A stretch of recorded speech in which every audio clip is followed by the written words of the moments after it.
Oh boy, you didn't think I'd be bringing this series back, did you?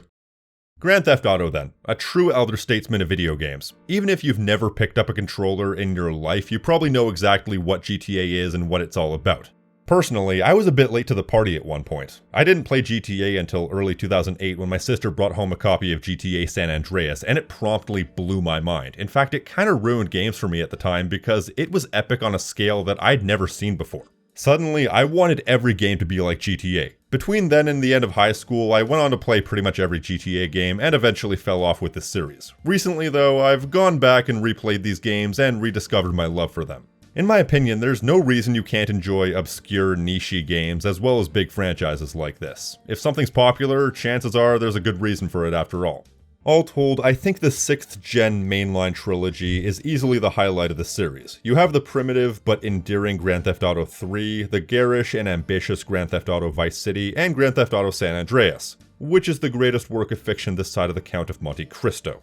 So you'd think that I would be excited for the trilogy getting remasters on modern systems. Well, to be honest, you'd be mostly wrong. I think there's some questionable things about the remaster, even from what little we've seen, both internal and external to the games, and I don't think that's an unpopular assessment.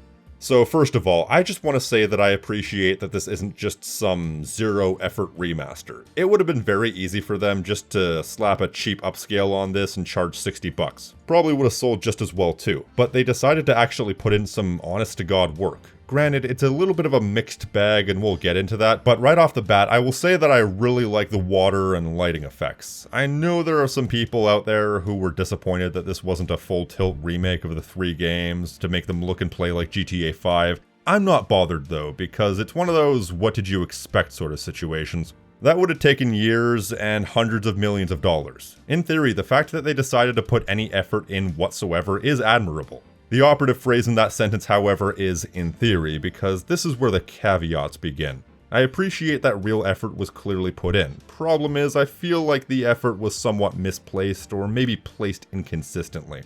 It's no secret to anyone that the original versions of this trilogy of GTA games don't look good by modern standards. Hell, they didn't even really look good for the time because they prioritized scale and technology over graphical fidelity, which as a lover of gameplay and narrative I appreciate. Plus, the general audience didn't seem to mind either. However, for as crude as the art style was in the trilogy, it was consistent. But when you look at the remaster, just from what little we've seen, the art style is a bit of a dog's breakfast. You have realistic lighting, water, and weather effects, but still have the same janky animations as before, and then there's the character models. To coin a phrase, what? I think this looks straight up worse than the original games. They look like bootleg action figures of pod people. Like, what were they going for here? Weirdly, there's something so deeply uncanny about some of these character models, it makes me physically ill just looking at it. It's weird because they smoothed out the textures and upped the model quality, and yet somehow they made characters that convey less emotion than they did before. I just think from a first glance, the inconsistency between the quality of the various aspects of the graphics makes these games look ugly in ways that were completely avoidable. When it comes to presentation, consistency is pretty much the only thing I ask for. Graphics, frame rate, etc. But that's not what we're getting here, and I can't see a bunch of studio executives sitting down and making the decision to deliberately have a game with an ugly art style. I think there's more to it than that. Now this is where I start baselessly speculating based on gut feelings about what little we've seen and what it could mean to the overall product. A lot of these changes feel like they were made not because they desperately needed to happen, but because they wanted to use these changes to justify the remaster, if you see what I mean. They made a bunch of changes in order to be able to post some pretty screenshots and say, see this? You don't need those crappy old versions of our games, you want the new versions with all these new things. $50 please. Like, the very first shot of the trailer is a prime example of this. They eliminated the sandstorm effect from the Las Venturas desert. This shot being changed represents one of two things, neither of them good. First off, it might be an egregious misunderstanding of what made the atmosphere of San Andreas so great, because part of the game's atmosphere was the unique weather effects, depending on where you were. It made the world feel more alive when each environment felt different. Either that, or it's a bad faith showcase of the graphics because they wanted to show the original San Andreas in what they thought was its worst looking state in order to compare it to the new version, thereby making the remaster look better than it does by comparison. Colors Ultimate did this as well. When they showed the side-by-side comparison of the Wii footage to the remaster, whether deliberately or not, they used incredibly crunchy-looking footage of the Wii version in order to make the remaster look better than it actually was, because the comparison doesn't look so favorable when you record the Wii version in optimal settings. I can't decide which of these options I like worse. Either they fundamentally misunderstand important aspects of their own product, or they're just disingenuous. But either way, it makes for a few pretty screenshots, right? I don't know, I'm just seeing red flags with how this game is presented.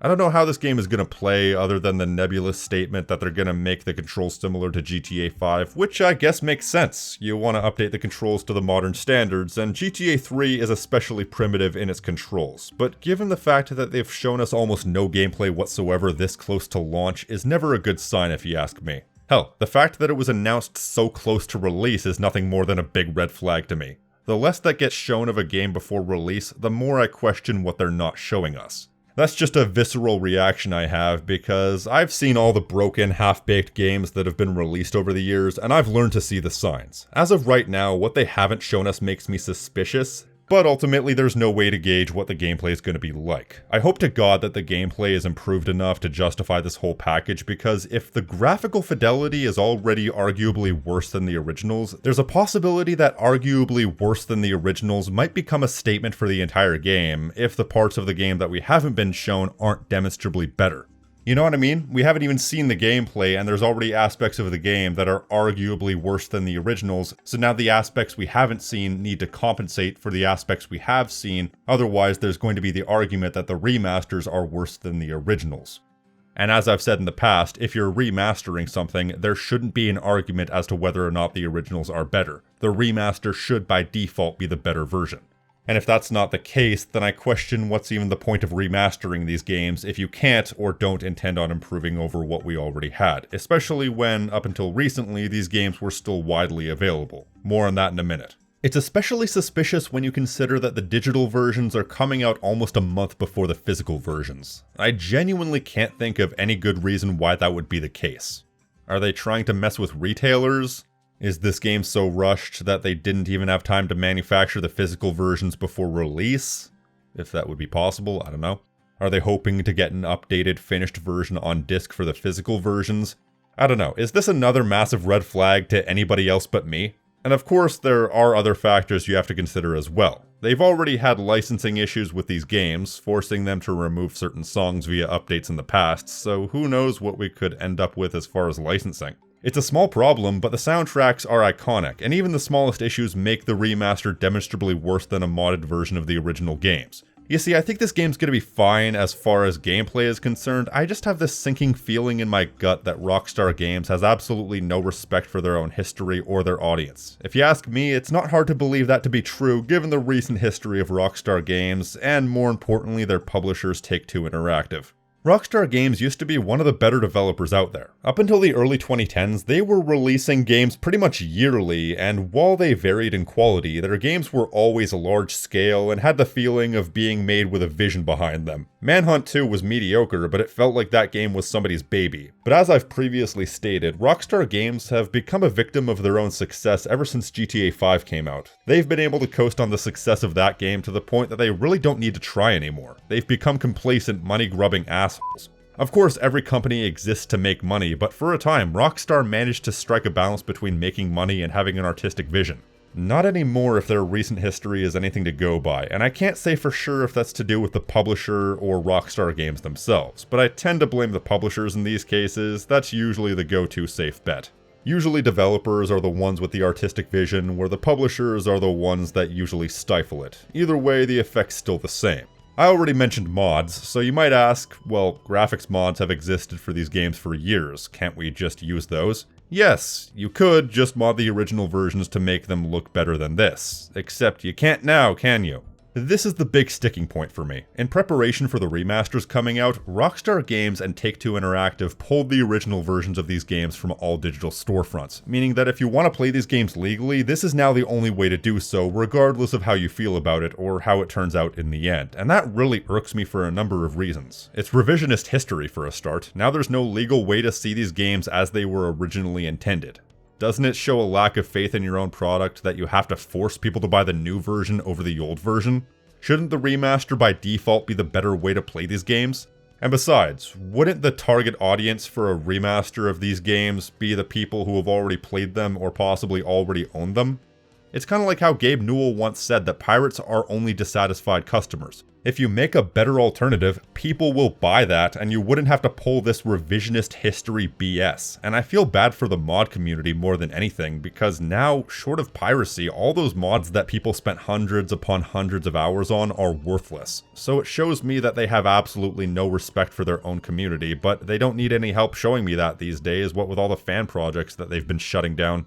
Fan projects are always a tricky topic because on one hand, companies have every right to exercise autonomy over their own intellectual property, even for a free fan project, but then again, if a free fan project is eating into your profit margin, you need to make better products. Fans should not be able to make projects comparable to your products. The way I see it, and this is just how I see it, forcefully exerting your own will over something that really shouldn't affect you much only makes you look petty and insecure about your products and harms your potential goodwill within your community.